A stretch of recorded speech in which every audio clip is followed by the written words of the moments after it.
সবাইকে স্বাগত নতুন একটি ভিডিওতে। আজকে আলোচনা করব ইতিহাস বিষয়ের উপর দ্বিতীয় সেমিস্টারের ছাত্রছাত্রীদের জন্য, যারা ওয়েস্ট বেঙ্গল স্টেট ইউনিভার্সিটির আন্ডারে কলেজগুলোতে পড়ো। আজকের প্রথম প্রশ্ন, গুপ্ত যুগে সাহিত্যিক অগ্রগতি সম্পর্কে আলোচনা করো। 5 নাম্বার হিসাবে এই কোশ্চেনটি পড়বে, খুবই গুরুত্বপূর্ণ প্রশ্ন এবারের পরীক্ষার জন্য।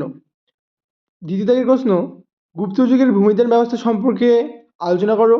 এই কোশ্চেনটি অনেক কলেজের ইন্টারনাল পরীক্ষায় এসছে এবং এক্সটার্নাল জন্য খুবই গুরুত্বপূর্ণ। তৃতীয় প্রশ্ন, অজন্তার গুহা চিত্রগুলি কেন বিশ্ববিখ্যাত? 5 নাম্বার এই কোশ্চেন তোমরা দেখে যাবে।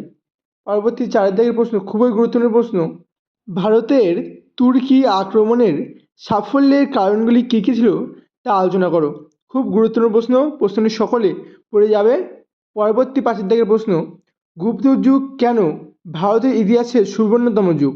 এই যুগ কি সুবর্ণ যুগ ছিল?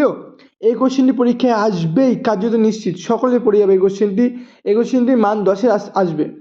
পরবর্তী প্রশ্ন 6 দাগে, হর্ষবর্ধনের রাজত্বকাল সম্পর্কে বিস্তৃত আলোচনা করো। খুব গুরুত্বপূর্ণ প্রশ্ন এটি, এই কোশ্চেনটি সকলে ভালো করে পড়ে যাবে, মান 5-এর। বাংলার ইতিহাসের ধর্মপাল ও দেবপাল বিখ্যাত কেন? আমি হলফ করে বলতে পারি এই কোশ্চেনটি এক্সটার্নাল পরীক্ষায় আসবে, খুব চান্স। পরবর্তী প্রশ্ন, সুলতান মাহমুদের ভারত অভিযানের কারণ ও ফলাফল আলোচনা করো। কোশ্চেনটিও খুব গুরুত্বপূর্ণ, সকলে দেখে যাবে। পরবর্তী 9 দাগের প্রশ্ন, চালুক্য রাজ দ্বিতীয় পুলকেশীর কৃতিত্ব আলোচনা করো।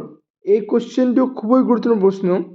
আমরা আজকে শেষ প্রশ্ন দেখে নেব, চোল রাজাদের সামুদ্রিক কার্যকলাপ সম্পর্কে আলোচনা করো। এখানে যে 10টি কোশ্চেন আছে, এই 10টি কোশ্চেন পড়লেই তোমাদের এবার পরীক্ষায় ভালো ফলাফল হবে এবং পাস করবে। Thanks for watching.